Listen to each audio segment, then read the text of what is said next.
Transcending geographic boundaries, socioeconomics, and political affiliation, the COVID-19 pandemic has impacted every part of our world, our nation, our state, our county, and every aspect of our lives. Millions have contracted this virus, and more than 220,000 people in the United States have lost their lives. Across our county, many of you have experienced job loss, a shortage of childcare, or have faced food insecurity and housing loss for the first time. I know there is much anxiety and uncertainty. As we move forward, my administration is learning and adapting daily by applying our basic principles. I believe that together we will continue to empower ready and successful students, establish safe and engaged communities, champion a clean and sustainable environment, invest in thriving and healthy residents, build reliable and accessible infrastructure, expand strong and prosperous businesses, and promote innovative and efficient government. These are not just the 7 pillars upon which my administration has been built. They are promises for progress. Howard County will continue to recover and advance, serving as a model and a beacon of hope in our state and our nation. Tonight, in our inaugural public State of the County, I want to talk directly to you, our residents and business owners of Howard County. As we've spent many of the last months filled with anxiety and uncertainty, I can confidently say the state of Howard County is strong and resilient. 7 months into the historic global pandemic, we are still grappling with the effects of COVID-19, and we are bracing ourselves to withstand future impacts. October 15th marked 7 months since our first confirmed COVID-19 case, and it has claimed the lives of more than 130 Howard County residents. My heart aches for every family who has lost a loved one and experienced the immeasurable grief associated with unexpected loss. I too recently experienced the loss of a mentor and friend to COVID-19. Please know collectively, our community mourns with you, and we will continue to keep all of your families in our hearts and in our prayers. From great adversity emerges enduring strength. And as we rise, Howard County remains resilient and is working toward recovery. In May, my administration rolled out our HOCO RISE framework, a plan for Howard County to reopen innovatively, safely, and effectively while serving the growing needs of our community. To continue making data-informed and people-driven decisions for safely reopening, my team evaluates confirmed cases that are positive, negative, recovered, and deaths, new hospitalizations and patients admitted to the ICU, available critical and intensive care beds, ventilators, and test positivity rates, number of contact tracers per 100,000 residents, and the supply of personal protective equipment, or PPE, for the next 30 days. Today I'm announcing our next major step in our recovery from this pandemic. The HOCO RISE Collaborative, which will be chaired by former County Executive Ken Ullman, is an effort comprised of 5 independent work groups and will examine and provide recommendations in the following subject areas: jobs in the economy, education and workforce development, healthcare, quality of life, and government response. Along with our HOCO RISE task force, this collaborative will serve as a necessary conduit as we work to not only restore, but reinvent the way we create and implement policies that will impact our community as we work to emerge from this pandemic and for years to come. We've made incredible progress since our first confirmed case on March 15th. Howard County flattened the curve and slowed the spread. Many of your families heeded warnings, diligently practiced physical distancing, and continue wearing masks not only to protect yourselves, but those around us. Because of you, we are saving lives. Despite the physical distancing, our community has grown closer together and built lasting partnerships to withstand hardship. We see relatives and neighbors like you who have become caretakers of children whose parents are essential workers and keep our community and our state running no matter what. And I remain grateful for our educators who have created classrooms from dining room tables and continued teaching our children while balancing their own families. Throughout this crisis, it has become even more evident that when we face a challenge, if we work together, we rise together. Howard County was one of the first jurisdictions in the state to take bold actions, including closing our mall in Columbia, movie theaters, and the shops at Savage Mill. And across our state, leaders now know that adapting swiftly and making key policy decisions early helped slow the spread of the virus and saved countless lives. Our ability to slow the spread of COVID-19 would not be possible without our doctors, nurses, and healthcare workers who without hesitation risk their lives daily fighting on the front lines of this pandemic. I am deeply appreciative of the quick response at Howard County General Hospital, setting up COVID-19 units, propping up surge medical tents, and establishing protocols to keep staff and patients safe. The importance of preparation in a crisis is ingrained in any ER doctor, and it was no different for Dr. Patricia Pugh, the Vice Chair of Howard County General's Emergency Department. Her priority is always to make sure her patients, who she refers to as her neighbors, friends, and family, leave better than when they arrived. And as a hospital leader, she also wanted the best for her team, to keep them safe and make sure they made it home to their own families. Many of the ER staff on the front lines are young parents, pregnant, or caring for elderly relatives, and they all make sacrifices to care for our community. For some of the staff, that meant quarantining in a hotel for months or isolating in their basement to avoid transmitting the virus to family members. Early on in this pandemic, our residents joined me for a caravan, cheering on our hospital staff and showing our appreciation for their incredible work throughout this crisis. Howard County General Hospital seamlessly collaborated with our health department, our Department of Fire and Rescue Services, to establish protocols to keep our residents safe.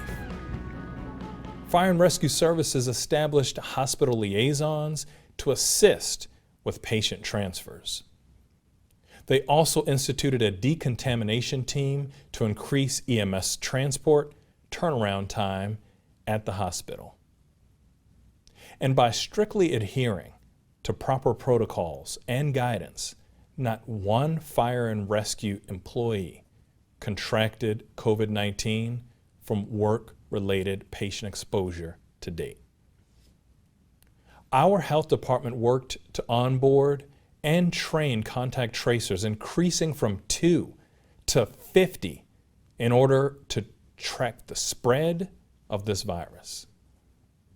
Despite the initial shortage of COVID tests, we established testing sites and expanded immediately when more testing kits became available. We worked to establish the COVID-19 dashboard to track and share necessary data with our community. This interactive platform continues to inform residents in real time of new cases, test positivity rates, hospitalizations, deaths, and demographic information. The Johns Hopkins Applied Physics Lab serves as a critical research partner as we strive to be at the forefront of COVID-19. Not only did we champion innovation with our community partners, but also within our county government. Today, I'm happy to announce that we are doing even more to better understand the virus. We are launching a government-wide serology effort so that members of our workforce have the opportunity to determine if they have antibodies. We know the science continues to evolve, and we want to ensure that we understand all facets of this pandemic and are able to respond effectively. Response and effective governing are critical for our administration. Our Department of Technology and Communication Services shifted more than a third of our county's workforce to telework without a lapse in services. We stayed connected and kept residents informed by moving quickly to virtual meetings and events, including town halls, budget work sessions, and board meetings. These adjustments not only kept our residents up to date on critical information, but also increased civic engagement and kept our community safe.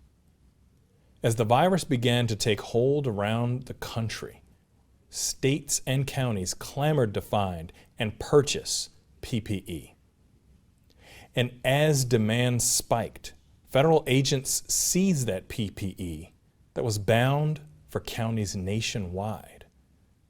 Some individuals hoarded necessary medical equipment, and illegitimate companies infiltrated the market. Despite such obstacles, our emergency operations and procurement teams were still able to acquire enough PPE for healthcare organizations and essential operations, including 300,000 units of donated PPE from generous community organizations and residents like you. When the governor implemented the stay-at-home order at the end of March, businesses across industries were forced to shutter. At its peak, our unemployment rate reached 8.1% in April, up from 2.7% in February. And since March, more than 55,000 Howard County residents have filed for unemployment. Through no fault of their own, our loved ones, family, friends, and neighbors weren't sure how to afford their groceries, their bills, or their rent. As a result, we activated a variety of resources and networks to support food distribution. We created partnerships to improve food access with a weekly meal program for students and families in Western Howard County.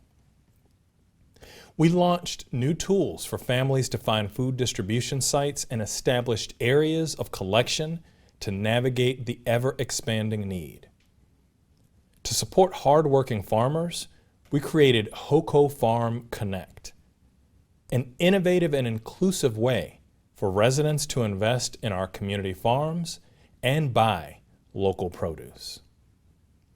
And to boost business at our restaurants, we quickly developed HOCO Food Go, identifying which establishments offered to-go and curbside meals. Small acts of kindness and donations throughout our community started a chain reaction, empowering residents to choose support, hope, and resiliency during this crisis. From the very beginning, we saw people like Erica Chavarria recognize a need and mobilize a community of support. Erica is a Howard County native and Spanish teacher at Wild Lake High School. She has used her position over the past 10 years to engage with students on a deeper level, serve as a mentor, and work towards social justice in our schools and implementing restorative practices around our community. When schools shifted online in March, Erica knew there were students and families who would do without meals and basic necessities. Erica immediately reached out to friends, and 40 of them pooled together funds for groceries. 6 months later, this group has grown to more than 6,500 members and expanded to meet our community's increasing need. Today, Columbia Community Care has received countless in-kind donations from individuals, businesses, and restaurants, and raised hundreds of thousands of dollars to buy groceries and other essentials for neighbors in need. Just recently, Columbia Community Care received a Rise to the Challenge grant of $50,000 to continue their critical work. From diapers to hand soap to fresh produce, the CCC has truly shown that our community cares, making more than 6,000 deliveries and serving 40,000 people at their sites. These are the kinds of stories of collective action and kindness that remind us when we work together, we rise together. Around kitchen tables across the county, families are still grappling with tough choices.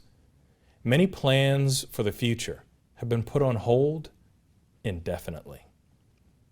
As parents, we are deliberating on whether to send our children to college, weighing recent financial loss, or rising campus safety concerns. Many of our college students are anxious about entering the workforce while facing and adapting to a potential economic downturn. Many of our educators are overwhelmed as they struggle to create an environment for learning and growth using a virtual platform, which can be difficult to navigate for some of our learners. And our students with disabilities need additional learning supports and adaptive technology to meet their growing needs. As parents, many of us are juggling the demands of work, whether remote or on-site, with the responsibilities of childcare and the anxiety of not knowing when this will end or if our kids are going to fall behind.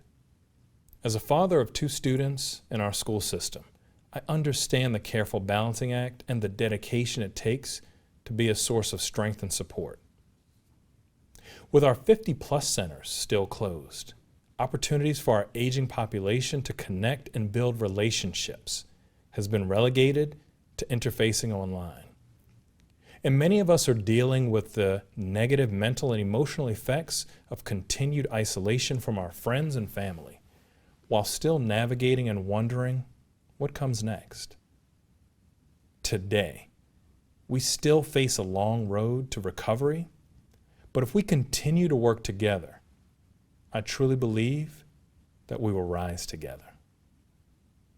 In late June, Howard County was granted $57 million in federal CARES Act funding to support COVID-19 related government expenses and community relief programs. I remain deeply grateful for the continued advocacy of our federal delegation. More than $28 million in funding went directly to our health department to support critical efforts to combat the virus. We designated $5.7 million in CARES Act funding to support struggling industries across our county through our HOCO Rise business grant program. We provided 650 grants totaling $1.6 million to locally owned small retailers who were forced to shut down to maintain public safety. We distributed agricultural assistance to 45 of our local farms. And through the Restaurant Assistance Program, we granted 146 restaurants roughly $365,000 to help keep them on their feet. For our robust arts community and live venues, we set aside $750,000 to support them through this time of empty concert halls and quiet galleries. As tourism continues to recover, we distributed funding to 20 local hotels. And for one of our most critical industries, childcare, we supported 247 local establishments with $617,000 to improve safety protocols and provide support for smaller class sizes. As much as our businesses need support, so do our neighbors and community partners. We established Rise to the Challenge grants, awarding more than $1.5 million to 40 nonprofits providing critical services and supports to our residents. For more than 800 of our families and residents facing lost income due to COVID-19, our Department of Housing and Community Development distributed $3.5 million to provide rental assistance for up to 3 months. To enable more than 500 potential homebuyers to purchase their first home in Howard County, we converted our housing workshops to online seminars. And to supplement the incredible acts of kindness around our county, we provided $200,000 to the Howard County Food Bank to assist families facing food insecurity. Throughout this pandemic, our Department of Community Resources and Services also served our families experiencing homelessness. We provided 68 households, well-quarantined hotel rooms, and conducted wellness checks, case management services, and permanent housing plans through local homelessness service providers. Through community partners, we distributed more than 6,700 meals specifically for clients in non-congregate shelters. And amidst the turmoil of this year, our team was determined to ensure Howard County reached our goal for the 2020 census. An accurate census count will provide critical federal funding for emergency services, Head Start programs, and combating food insecurity. This year, we surpassed our goal for self-response in the 2020 census with 80.8% of residents self-reporting, exceeding our 2010 self-response rate of 76.7%. Howard County also finished 31st in the nation and second in the state for our response rate.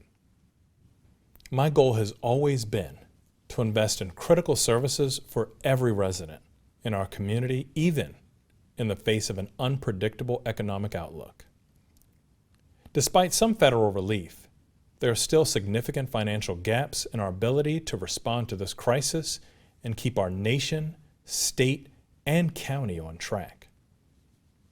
As our government pivoted from immediate response and stabilization to the recovery phase, the concern over our imminent financial challenges grew. Despite our affluence, Howard County is not immune from fiscal challenges both prior to and post-COVID. The county has fared better than anticipated to date financially, due in part to cost-saving measures taken as early as April. With that said, our fiscal outlook remains challenging and is largely dependent upon certain factors, such as the duration of the pandemic, pace of economic recovery, and whether there will be additional and robust federal aid. I continue to prioritize funding for the Howard County Public Schools and provided funding above maintenance of effort.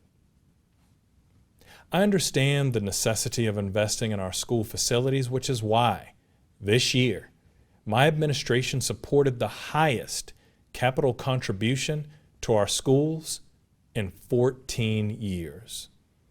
We allocated nearly $69 million in county funding for long-awaited projects including High School 13, the Talbot Springs Elementary School replacement, and the Hammond High School renovation and addition. I'm also grateful for the ongoing collaboration and advocacy of our partners in the state delegation, who understand the urgency of advancing critical capital projects in our community. On October 16th, my administration announced the long-awaited site identification for High School 14 at Troy Park in Elkridge. Just this month, we filed legislation to approve an installment purchase for the site for a new elementary school in Turf Valley, a long-awaited 45th elementary school to relieve overcrowding in our northern region. And despite budget realities, due to strong management and sound fiscal policies, we protected our AAA bond rating from all three rating agencies for the 23rd year in a row. This will save taxpayers more than $5.5 million in interest payments. And as one of the first counties in our nation to be evaluated during this pandemic, and at the height of financial anxiety and instability, this recognition affirms that our fiscal stewardship remains trusted. Yet, in the absence of further immediate relief at the federal level, the state of Maryland is likely facing a projected revenue shortfall of $100 million in fiscal year 21. The statewide budget reality will significantly impact Howard County's financial future. As we've learned in the past 7 months, Howard County and our residents will learn, grow, and rise from adversity. This year, amid a global pandemic and financial stress, Ellicott City residents and business owners continue to hold their breath every time it rains. I know because I feel the same anxiety too. As county executive, the safety of every resident and the success of every business is important to me. That duty drives the urgency and focus to keep Ellicott City safe and sound for years to come. Our Safe and Sound plan focuses on a comprehensive approach to protect this historic town's character and the people and businesses who reside here. This year especially, we've made significant progress on moving critical projects forward. We installed higher ground signage and an electronic gate system that opens up privately owned access points to higher elevation. The tone alert system we established last year required activation twice this summer. With every significant storm, we clear our waterways of debris, and since I've taken office, we have removed more than 28 tons of debris from our streams. We have secured full funding for 5 of the Safe and Sound plan's key mitigation projects and anticipate that these projects will go to construction within the next 16 months. And we've completed preliminary research and design work on the North Tunnel project and continue to move forward with design and permitting. After facing significant delays following the 2018 storm, the Ellicott City Master Plan is now back on track. This master plan envisions Ellicott City's evolution for the next 20 years. In coordination with the flood mitigation plan, the master plan will move us toward a safer Main Street and thriving downtown for years to come. Recognizing the immense value and economic vitality of downtown, world-renowned celebrity chef Gordon Ramsay spent a week with residents and business owners completing beautification and renovation projects along Main Street this spring.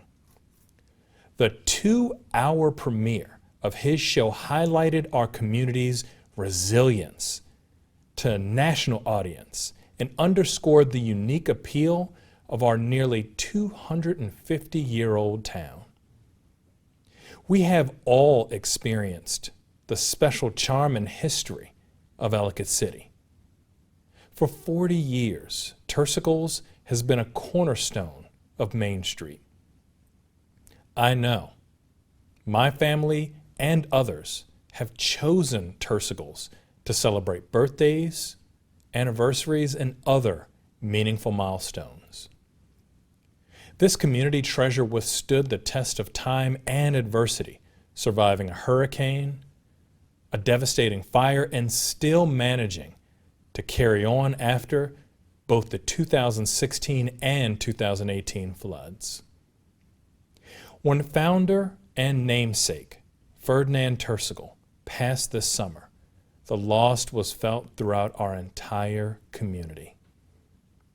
He and his family's love and dedication to historic Ellicott City speaks to the resilience and determination upon which our beloved Main Street is built. This month, just up the street from Tersicles, the 18th century Thomas Isaac log cabin was restored to its home at the top of Main Street. The cabin is a living piece of Ellicott City's history and will once again be open to share artifacts, exhibits, and programs about the history of our town. It remains a priority of my administration to not only safeguard Ellicott City, but all areas of Howard County experiencing the effects of climate change.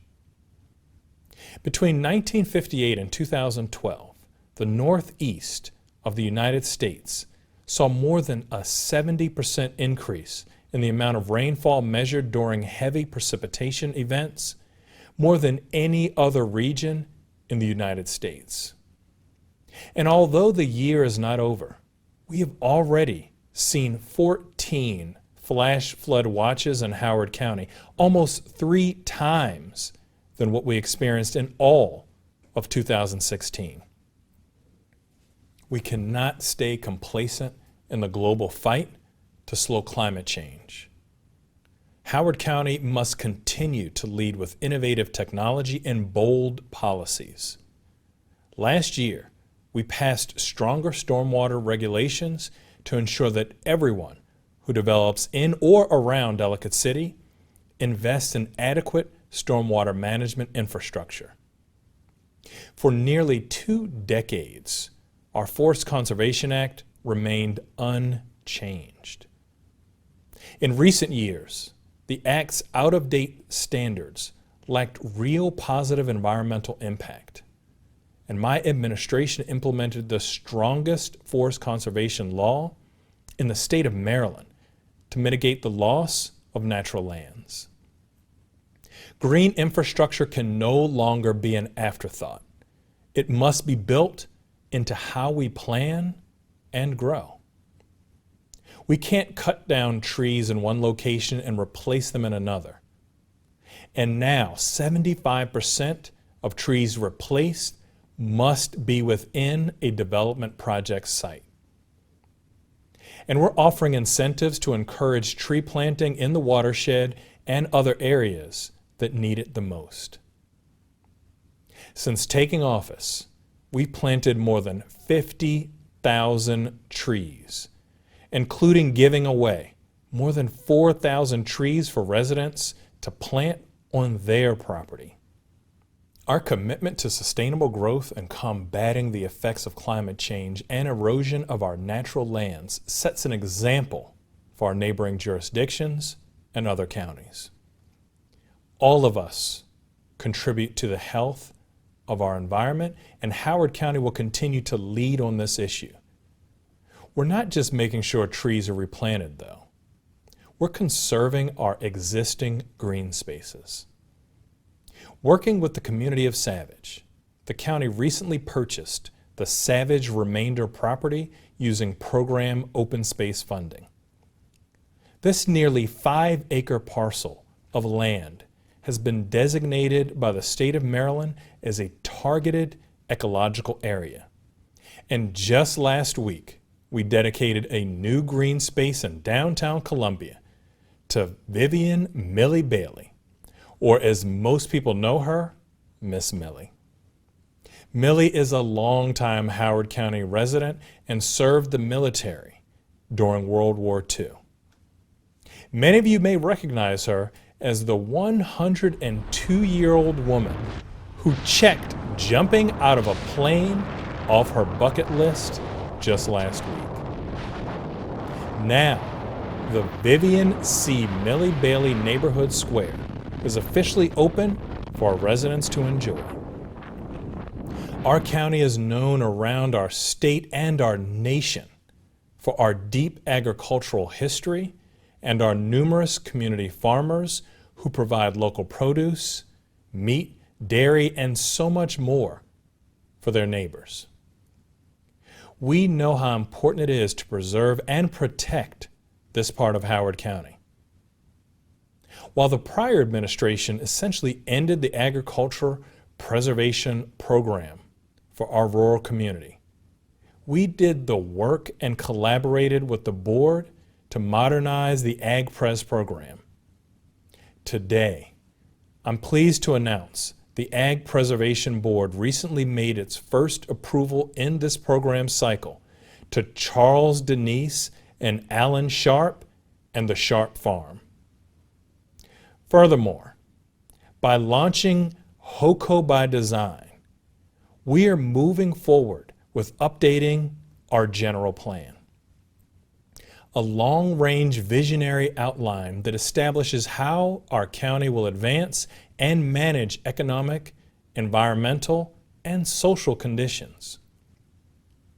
With extensive community engagement, this process will focus on a variety of matters, including responsible growth in our county.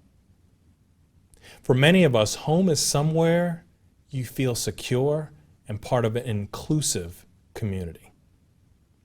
We all want to feel and be safe in our neighborhoods. The dedicated officers in our police department work incredibly hard to make that a reality, but there is still more work to do. Public safety and keeping our community safe remains a top priority of mine. For our neighbors to feel protected, they also must know that there is a support system in place when they need help. For many people who are facing substance misuse, whether alcohol, opioids, or other drugs, there is a stigma about seeking help and starting a path to recovery. Our community partners, the health department, and our police and fire departments have worked collaboratively to connect our neighbors in crisis with the resources and support they need. Substance misuse has plagued our country for decades. And in recent years, we've seen a resurgence of substance misuse with the opioid epidemic. But with a focused plan of intervention and care, we've seen positive results. In 2019, compared to the previous year, we saw a 37% decrease in opioid-related deaths and a 17% decrease in non-fatal overdoses. Despite the initial downward trend, the current pandemic has now exacerbated substance misuse for many in our community. And we know there is still much work to be done. In addition to opening the 24/7 Crisis Intervention Center at Grassroots, we've also committed $1.5 million to opening Howard County's first residential treatment center with Delphi Behavioral Health. This facility will provide a continuum of care for those living with substance use disorders. We want all of our residents to be healthy and thriving, which is why we will continue to invest in rehabilitation and recovery. For our community, healthy and thriving residents also mean investing in a variety of ways to enhance our quality of life. which is why we're implementing comprehensive pedestrian and bicycle infrastructure, which makes us an ideal place to live for residents of all ages. This year, the Howard County Council adopted our Walk Howard plan, building upon our Complete Streets resolution and taking us a step further towards a multimodal community. It has been a priority to ensure innovative pedestrian improvements that will enhance the safety of our residents and improve connectivity in our community. These plans allow us to move forward on projects like sidewalks connecting students to schools, building critical connections between neighborhoods and businesses, and upgrading paths to be more accessible to people of all ages and abilities. Our older adult population is the fastest growing demographic in Howard County, which is why our initiatives like Complete Streets and expansion of RTA service will provide more transit options for families and older adults. One of the goals of my administration is to set Howard County on a path to become an AARP designated age-friendly community. Achieving this designation requires focused efforts on a livable community and making sure that Howard County is a great place to grow up and to grow older. In 2019, we launched our HOCO Strives Education Initiative. This program is a multifaceted strategy to remove barriers and increase access to ensure mental, behavioral, academic, and social learning supports for our youth. This year, we expanded HOCO Strives to include more wraparound services to our vulnerable students, including enrichment activities and free meal deliveries. Most importantly, with this program, we're working to close the digital divide and limit the challenges of virtual learning by providing $1.3 million to support expanding broadband and internet services. For many of our residents, and especially our young people, this pandemic has only further strained mental health. According to the CDC, 40% of adults reported struggling with mental health in June. Last month, we launched the Let's Talk About Mental Health campaign with our health department to promote existing behavioral health resources and referral services available in our county. Suicide was the leading cause of death for our young people ages 15 to 19 between 2014 and 2016 in Howard County. This statistic is deeply upsetting and at the same time a rallying cry to provide more help to those seeking support. I knew we had to take action to protect our vulnerable youth and prevent loss of life. That's why last year we launched the It's Okay to Ask initiative to encourage our young people to talk about suicide prevention. We realize how difficult this year has been, and we want you to know it's okay to be angry. It's okay to grieve what we've lost, and it is also okay to ask for help. To further support our youth, we launched the Virtual Summer Youth Program, a 5-week paid opportunity that helped students focus on career exploration and job readiness skills. Participation in our Summer Youth Program doubled compared to last year, and we empowered more than 50 of our at-risk students and our students who have disabilities. Our young people have consistently pushed our community to be better. Howard County's young people organized and made calls for action and change as demonstrations swept the country with demands for racial and social justice. Shining a light on disproportionate racial and social outcomes, a small group of students organized the largest demonstration in our county's history. Held beneath the People Tree, this peaceful rally demonstrated that we must fight for the future they deserve. The demonstrations we saw throughout this year are just one way to make your voice heard. It's just as critical that as citizens in our democracy, we exercise our right to vote. I'm grateful for the staff at the Howard County Board of Elections who have been working around the clock to help ensure that all voters, no matter the method, are able to cast their vote in an easy and safe manner despite the pandemic.